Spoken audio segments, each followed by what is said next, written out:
E aí, pessoal? Vamos aqui de mais uma aula para o segundo ano. A gente começou falando sobre os conflitos no mundo, conteúdo novo do segundo período. A gente já viu sobre conflitos causados pelo Estado Islâmico, a bagunça que o Estado Islâmico fez no mundo atual, né? No contexto geopolítico atual. A gente também viu as ações da Al-Qaeda, que é um grupo terrorista um pouco mais antigo, que já tem assombrado o Ocidente por muitos anos, que agora tem suas ações reduzidas. Também vimos sobre algumas definições, definição de terrorismo, terrorismo de Estado e guerrilha, e alguns grupos guerrilheiros políticos atuantes dentro da África e dentro também da América do Sul. Hoje, na nossa segunda aula sobre conflitos territoriais, conflitos no mundo, a gente vai falar sobre a Primavera Árabe, que é um assunto interessantíssimo, né? E muito pertinente para o vestibular. Eu adoro esse assunto. Falar de Primavera Árabe é sempre muito interessante. No início da revolta, né? É importante, pessoal, que vocês entendam que a região que nós vamos compreender como Oriente Médio é formada por países que estão presentes no continente africano, no continente asiático, principalmente, e alguns deles estão dentro da Europa, tá bom? Então, o Oriente Médio não é uma divisão territorial, é uma divisão histórico-político, ok? E aí, a revolta, né, o início o que vai ser o estopim dessa Primavera Árabe vai ser uma revolta na Tunísia, tá certo? Então, é um país africano. Para quem não sabe onde é que fica a Tunísia, fica na África. Um homem chamado Muhammad Bouazizi, de 26 anos, era vendedor ambulante, e ele estava nas ruas da sua cidade, Tunis, capital da Tunísia. No caso aqui, ele estava em Sidi Bouzid, que é uma cidade a 260 quilômetros, perdão. Uma cidade distante 260 quilômetros da capital da Tunísia. E aí ele estava lá no dia 17 de dezembro de 2010 e ele foi coagido por funcionários do governo que cobravam propina. A Tunísia passava por uma grande crise financeira, a moeda extremamente desvalorizada, o índice de desemprego estava alarmante e Muhammad Bouazizi era mais um dos cidadãos que tentavam não morrer de fome trabalhando como vendedor ambulante. E esses fiscais, esses agentes do governo, eles costumavam cobrar propina e coagir os trabalhadores das ruas. Como Muhammad Bouazizi se recusou a pagar a propina, talvez até porque não tivesse como pagar a propina, ele teve toda a mercadoria dele confiscada. Então ele foi até a sede do governo, tentou falar, tentou reaver seus produtos e todos trataram ele como se ele fosse ninguém. E aí, pessoal, você pensa, uma cidade com várias pessoas desempregadas, a pessoa tem família, a pessoa tem filhos para sustentar, e o seu meio de ganhar o pão de cada dia foi tomado pelo seu próprio governo. Então, o cara entrou em colapso, desespero total, e ateou fogo sobre o próprio corpo, né? Ele comprou gasolina, jogou gasolina no próprio corpo e ateou fogo. Então, aquilo ali virou um símbolo para as pessoas da Tunísia. Um símbolo de chega, né? Não dá mais, nós precisamos fazer alguma coisa. Um homem acabou de atear fogo sobre o próprio corpo dele, porque o governo simplesmente se nega a olhar para a gente. Então, é a partir daí que nós vamos ter, né, o que seria a Primavera Árabe. A Primavera Árabe leva esse nome em referência à Primavera de Praga. Talvez vocês tenham visto isso em história, não sei, mas se vocês forem pesquisar a fundo, vocês vão ver que a Primavera Árabe não tem muito a ver com a Primavera de Praga, né? Não tem quase nada a ver. Mas levou esse nome por simbolizar também uma questão de ruptura, né? De revolta, certo?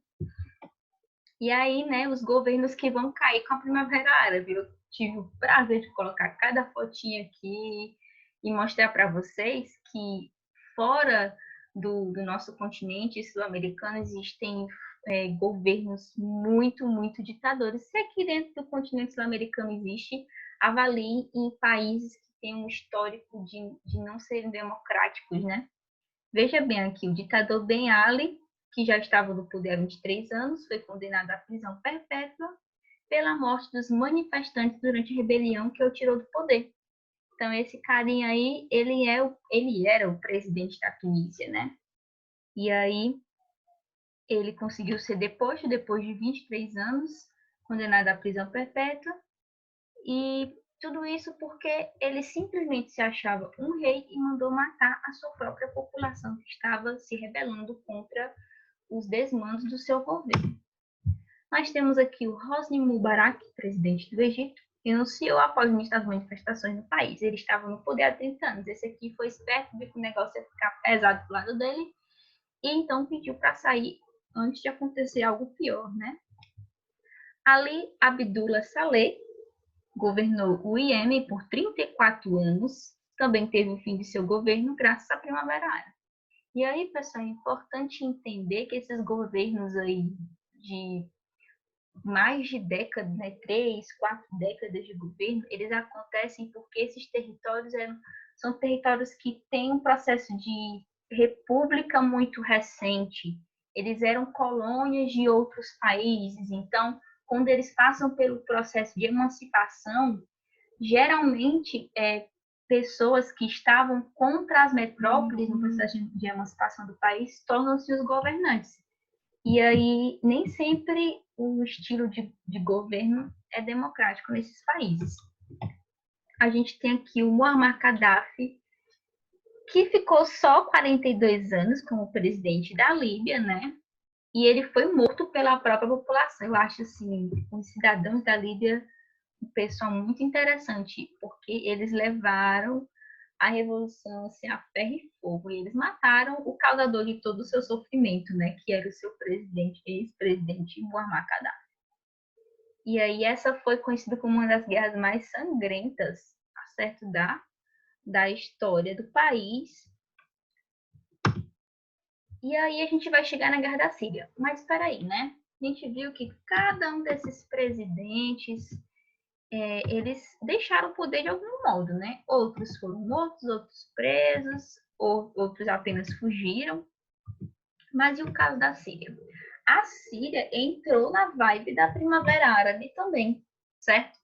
Só que, ao invés do presidente deles morrer, né, ou ser preso, ou apenas renunciar, ele bateu o pé e disse que ia continuar sendo presidente daquele país. A família, o nome do presidente que está agora é Assad, né? Ele vem da família Assad, certo? E o seu pai já estava no poder há 40 anos, 47 anos, alguma coisa assim. E ele está no poder há mais ou menos uns 20 anos, 22 anos no poder, algo assim. E a população do seu país também se manifestou contra. As redes sociais foram um modo, né, um meio muito utilizado para os manifestantes.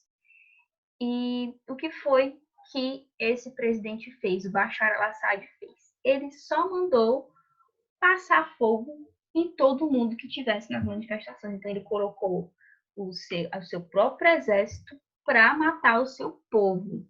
Então, entendam a gravidade da coisa. Ele foi, de todos os presidentes citados até agora, o mais louco de todos, tá certo? Então, eu vou ler aqui para vocês rapidinho os pontos aqui que eu quis deixar mais à mostra para vocês nesse slide. Na Síria, a Primavera Árabe encontrou forte resistência por parte do ditador, que já estava no controle do país desde 2000, então são 20 anos no poder. As manifestações foram reprimidas de forma violenta por parte do governo, provocando muitas mortes, e aí teve uma série de ordens que ele mandou para a sua própria polícia, para o exército da nação e tudo, para passar fogo mesmo na galera, certo? Os setores contrários ao governo de Assad formaram o chamado Exército Livre da Síria, e aqui nesse Exército Livre entram também militares que estavam no exército e viram que era uma loucura muito grande eles matarem a sua própria gente. Então, eles entram nesse exército livre da Síria contra o presidente Bashar al-Assad. A guerra civil da Síria tem características políticas, econômicas e religiosas. São 3 coisas essenciais para vocês entenderem o que está acontecendo, essa loucura que está acontecendo na Síria e que influencia todo o resto do mundo também. A população síria, agora vamos falar de uma classificação religiosa, né? É 74% sunita e o governo é formado por alauítas, né? Bem, eu acho que isso aí deve já ter bagunçado a cabeça de vocês, que é uma beleza. Mas assim como os cristãos são divididos em várias denominações, né? Nós temos os católicos ortodoxos, nós temos os protestantes, entre os protestantes temos luteranos, calvinistas, anglicanos, presbiterianos, pentecostais, neopentecostais, enfim, você tem uma série de tipos de denominações dentro do cristianismo. No Islã acontece a mesma coisa, né? Então não existe um Islã puro, digamos assim. Existe também os grupos, as panelinhas dentro do Islã, certo?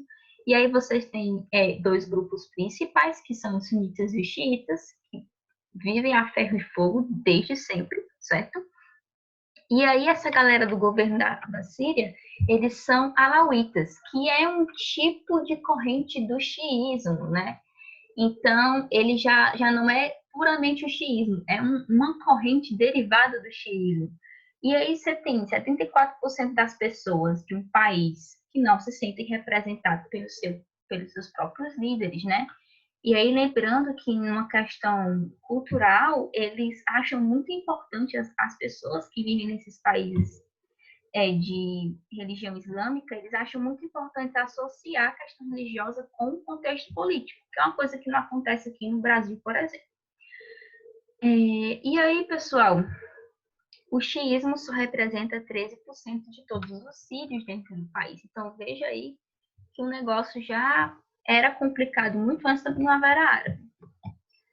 Nós temos também aqui uma questão econômica muito forte por trás da guerra da Síria. Estados Unidos e Rússia são países que, mesmo com o fim da Guerra Fria, continuam enchendo o saco de todo mundo.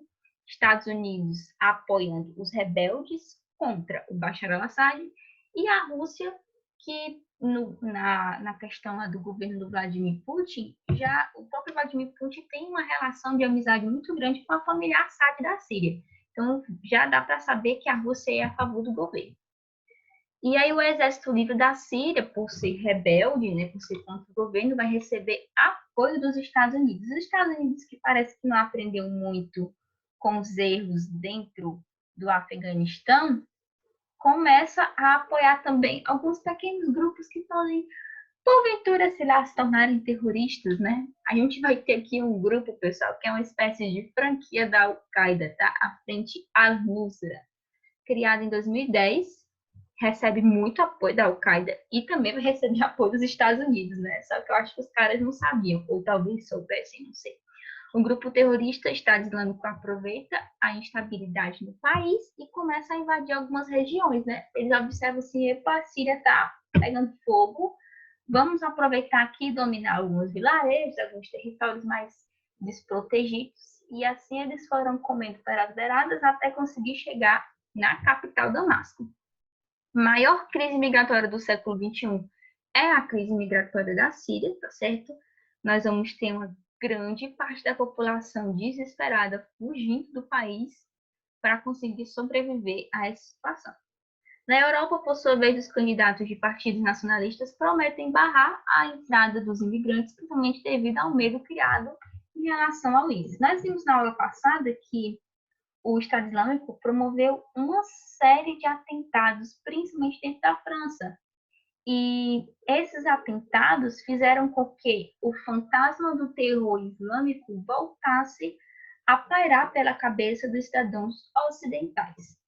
E muitas pessoas, às vezes, nem são preconceituosas e xenofóbicas, mas eles acabam se amparando nos discursos desses políticos conservadores, nacionalistas, pelo medo de serem atingidos pelos atentados, né? Então, digamos que compreensível o desespero de algumas pessoas. Mas é importante também a gente lembrar que fechar as portas para milhares de pessoas em estado de crise, desesperadas, passando fome, e que podem ser mortas dentro de uma guerra, também não é a atitude mais legal de ser tomada, né? Aqui eu trouxe para vocês uma imagem que virou símbolo da crise dos refugiados, a imagem do menino Aylan. Ele aparece morto em uma praia da Grécia, e essa imagem comoveu o mundo todo, né? Porque ele estava com a mãe e o pai na barca de refugiados, e as barcas elas ficavam superlotadas de refugiados, além da capacidade delas, e se ocorresse algum imprevisto, uma tempestade, a barca poderia virar e todo mundo morrer afogado. Então, foi o que aconteceu com a barca que estava esse menino. Em 2016, a ONU identificou 13,5 milhões de sírios que necessitavam de ajuda humanitária. Veja bem, 13,5 milhões de pessoas, dos quais mais de 6 milhões são deslocados internos, são pessoas que ficam se movimentando dentro do próprio território da Síria. Na Síria, e mais de 5 milhões são refugiados fora da Síria, né, procurando países que deem uma chance, né, deles conseguirem ter uma outra oportunidade de vida. Em janeiro de 2017, o Acnur contava com uma agência, né, para os refugiados, contava com 4.860.000. Eu acho que esse daqui está errado. Mas vamos ver aqui. 4.863.684 refugiados registrados. Eu acho que esse dado está mais do que certo, considerando que 13 milhões é o total de que já declararam ajuda, pedir ajuda humanitária, né? Então, registrados até 2017, nós temos 4 milhões. É um número bem preocupante, né? Acho que foi por isso que de imediato eu achei que esse dado estivesse errado, mas ele está correto, tá, pessoal? Quem quiser conferir, vocês podem conferir dentro do site da ONU também. A Guerra da Síria é uma história inacabada, tá certo? Nós ainda vamos discutir muito sobre ela. Eu ainda não vi muitas questões em vestibulares sobre a Guerra da Síria, mas nós podemos elaborar alguns para trabalhar posteriormente. Agora, nós vamos falar sobre os curdos, tá certo? Os curdos são a maior nação sem um país do mundo todo, tá certo? Quem são os curdos, né? Como eu falei, maior nação sem estado, sem um território do mundo todo. Existem aproximadamente de 26 a 40 milhões de pessoas denominadas curdas. Professora, a gente pode observar aqui que tem uma disparidade muito grande, de 26 a 40 milhões, então como é que eles estão precisando desses dados? Na verdade, não dá para saber com precisão esses dados, porque essa população está espalhada por vários países. E a gente depende do censo desses países para tentar determinar a quantidade de curdos que existem no mundo. Esse povo tem origem dos persas e dos europeus, não foram contemplados como terras, né? Todo mundo que daquele território compreendido como Oriente Médio, que pertencia ao Império Turco-Otomano na Primeira Guerra Mundial, quando teve a dissolução do Império Turco-Otomano, vários territórios se tornaram independentes. E vários povos conseguiram seus territórios. Os cazaques conseguiram construir o Cazaquistão, né? E aí os turcomenos conseguiram construir o Turcomenistão. E todo mundo conseguiu fazer seu território do seu país, menos os curdos, né? Eles foram os únicos não beneficiados. E também os palestinos, que foram expulsos do território onde habitavam. Os curdos habitam hoje territórios que foram classificados após a Primeira Guerra como Turquia, Irã, Iraque, Síria e Armênia. Esses são os países que a população curda vive. Lembrando que a Turquia é um dos países mais hostis contra os curdos, e boa parte deles estão lá. No norte do Iraque, os curdos são uma força de resistência ao Estado Islâmico. É importante frisar isso, porque graças aos curdos foi possível recuar vários territórios, retirar vários territórios das mãos dos terroristas. Eles abdicaram do direito de ter um Estado independente para ajudar as outras nações a se livrarem do Estado Islâmico, né? Então, eles são pessoas muito legais. A gente está observando agora um mapa. Esse mapa vai mostrar o território que é habitado pelos curdos, tá certo? A gente observa aqui que a Turquia possui grande parte dessa população dentro do seu território. A Armênia possui uma quantidade muito pequena. O Irã e o Iraque, por serem países muito complicados de se viver, ainda assim possui uma grande população considerada curda. E também dentro da própria Síria, que passa por uma guerra civil pesadíssima, né? Os conflitos do Golfo Pérsico. Bom, a gente vai parar aqui nos curdos, tá certo? Eu vou tratar os conflitos do Golfo Pérsico com vocês na próxima aula, ok? Vocês já podem dar uma pesquisada. Esse conteúdo sobre os conflitos do Golfo Pérsico talvez não esteja no livro de vocês. Então, quando a gente terminar todas essas aulas, a gente vai poder falar melhor. Eu vou poder disponibilizar esse material para vocês que eu fiz com muito carinho e falar melhor também sobre esse conteúdo, certo? Espero que vocês tenham gostado. Para mais dúvidas, vocês podem falar comigo pelo WhatsApp ou também deixar comentários, falar no grupo da sala de aula, enfim. Estou à disposição de vocês. Forte abraço.